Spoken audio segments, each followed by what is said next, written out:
খলিফাতুল মুসলিমিন ওমর রাদিয়াল্লাহু আনহু এই সংবাদ পৌঁছাইছেন উবাইদা ইবনে জাররাহ যে আপনাকে সশরীরে উপস্থিত হয়ে বাইতুল মুকদ্দাসের চাবি গ্রহণ করতে হবে, তবেই তারা বাইতুল মুকদ্দাস ছেড়ে দিবে, না হলে তারা ছাড়বে না। ওমর রাদিয়াল্লাহু আনহু একজন কর্মচারীকে সাথে নিয়ে 1300 মাইল পথ, মানে তখন যাইতে হবে উটের পিঠে চড়ে, 3 সপ্তাহ সময় লাগতো, মানে 21 দিন সময় লাগতো। মদিনা থেকে ফিলিস্তিন শহর পর্যন্ত যেতে 21 দিন সময় লাগতো। গোলাম একজন সঙ্গে নিয়ে হযরত ওমর রাদিয়াল্লাহু আনহু ফিলিস্তিনের দিকে রওনা হয়েছেন। গোলামের সঙ্গে চুক্তি করছেন, শোনো 1300 মাইল পথ, বহুত মঞ্জিল সামনে আসবে। মঞ্জিল মানে যেখানে বসে কিছু সময় বিশ্রাম করা যায়, এমন বহু মঞ্জিল সামনে আসবে। তো নিয়ম হবে হলো, তুমি এক মঞ্জিল উঠে রশি ধরে টানবা, আমি উটের পিঠে বসা থাকবো। আরেক মঞ্জিল তুমি উটের পিঠে বসা থাকবা, আমি উটের রশি ধরে টানবো। খলিফাতুল মুসলিমিন এই চুক্তি অনুযায়ী মদিনা থেকে চলা শুরু করছেন। চলতে চলতে চলতে চলতে চলতে দীর্ঘ 21 দিন সফরের পরে উনি যখন ফিলিস্তিনের আশপাশ এলাকার আসবেন, এমন সময় পালাতে এমন আসছে যে গোলাম উটের পিঠে থাকবে, ওমর রাদিয়াল্লাহু আনহু উটের রশি ধরে টানবেন। বিষয়টা দেখেন, গোলাম বলতেছেন, হযরত আমরা আর অল্প সময়ের ভিতরে ফিলিস্তিন শহরে প্রবেশ করব, যেখানে হাজার হাজার খ্রিস্টান সৈনিক ফুলের মালা নিয়ে আপনাকে সংবর্ধনা দেওয়ার জন্য অপেক্ষমান। বিষয়টা যদি এমন হয় যে একজন খলিফাতুল মুসলিমিন হাতে উটের রশি নিয়ে টানবে আর গোলাম উটের উপর বসা থাকবে, এই বিষয়টা কেমন হয়ে যায়? ওমর রাদিয়াল্লাহু আনহু বললেন, শোনো, আমি ওমর যেমন একজন মানুষ, আমার কাঁধের উপরে দায়িত্ব এসেছে, তাই আমি খলিফাতুল মুসলিমিন। তুমিও একজন মানুষ, আমারও যেমন কষ্ট আছে তোমারও তেমন কষ্ট আছে, আমার যেমন শরীরে ক্লান্তি আসে তোমারও ক্লান্তি আসে, আমার যেমন ঘুম আসে তোমারও তেমন ঘুম আসে। অতএব তুমি যে গোলাম, এই কারণে যে তোমার মাধ্যমে অনেক কাজ করা যাবে, বিষয়টা এমন না।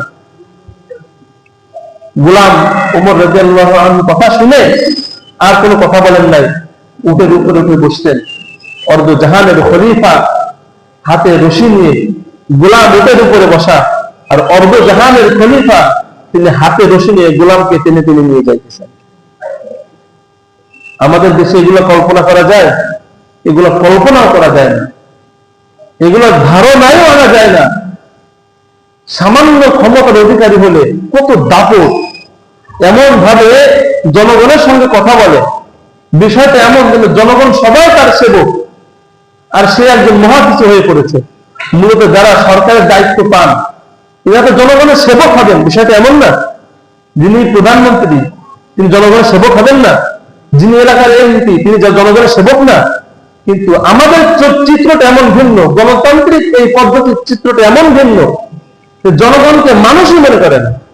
গাড়ি থেকে নেমে এমন ভাব নিয়ে কথা বলে, এমন অহংকার প্রদর্শন করে, কিন্তু জনগণ এরা মানুষই না, এরা মানুষের কাতারেই পড়ে না, এমন একটা ভাব নিয়ে কথা বলে।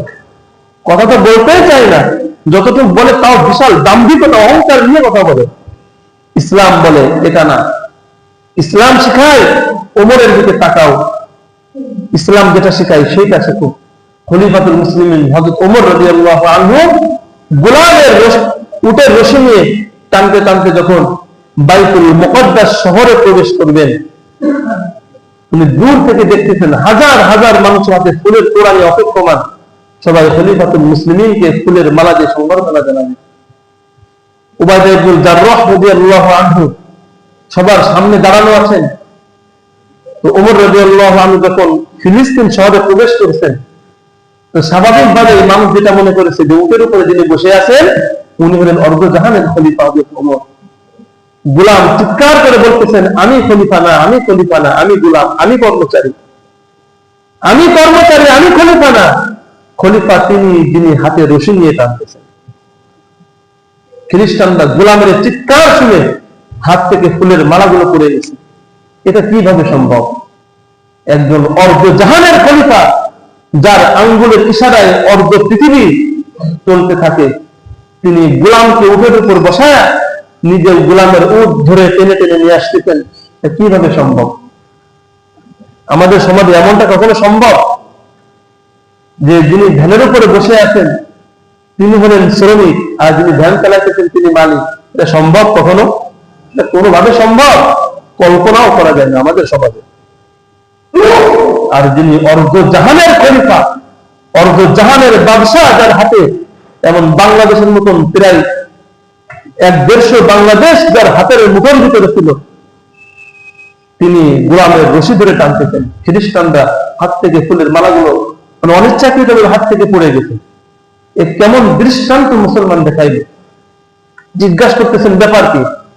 গোলাম বলতেছেন আমাদের শুরু থেকে চুক্তি হয়েছে এইভাবে যে আমি অর্ধেক পথ, কিছু পথ আমি উঠবো উটের পিঠে আর ওমর টানবেন, আর কিছু পথ ওমর উঠবেন উটের পিঠে, আমি রশি ধরে টানবো। দুর্ভাগ্যের বিষয় হলো যখন ফিলিস্তিন শহরে প্রবেশ করব তখন ওমর রাদিয়াল্লাহু আনহুর ভাগে রশি টানা পড়ে গেছে। লক্ষ লক্ষ খ্রিস্টান ওইখানে দাঁড়ায় আছেন, দুচোখের পানি ঝড় ঝড় করে পড়তেছে। মুসলমানের কেমন দৃষ্টান্ত দেখাইলো! ওমর রাদিয়াল্লাহু আনহু এই একটা দৃষ্টান্ত দেখে ওইখানে দাঁড়ায় হাজার হাজার খ্রিস্টান মুসলমান হচ্ছে। একটা দৃষ্টান্ত যে মালিক তার শ্রমিককে কি পরিমাণ মর্যাদা দিচ্ছে, সম্মান দিচ্ছে, এই একটা দৃষ্টান্ত ওমর দেখাইছেন, হাজার হাজার খ্রিস্টান ওইখানে মুসলমান হচ্ছে একটা দৃষ্টান্ত। এমন শত শত দৃষ্টান্ত ইসলাম গোলাম কর্মচারীকে দিয়েছে। যদি কর্মচারীদেরকে মানুষ মনে করা যায়, অমানুষ না, কর্মচারীরা অমানুষ না, কর্মচারীরা মানুষ। আমার ড্রাইভার যে সে মানুষ, আমার বাড়ির গেটের দারোয়ান যিনি তিনি মানুষ, আমার ঘরের কাজ যে মহিলা করেন তিনি মানুষ, আমার অফিসের পিয়ন যে সে মানুষ, আমার সঙ্গে সবসময় যে লোক থাকেন তিনি মানুষ। তার চাহিদা আছে, তার সৌন্দর্য আছে, তারও একটা সুন্দর ইচ্ছা আছে। এইগুলোর দিকে খেয়াল রাখা ইসলাম আমাদেরকে এটাই শিক্ষা দেয় যে সে তোমার মতো মানুষ, মানুষকে মানুষই মনে করো। ওয়ালাকাদ কাররামনা বানি আদম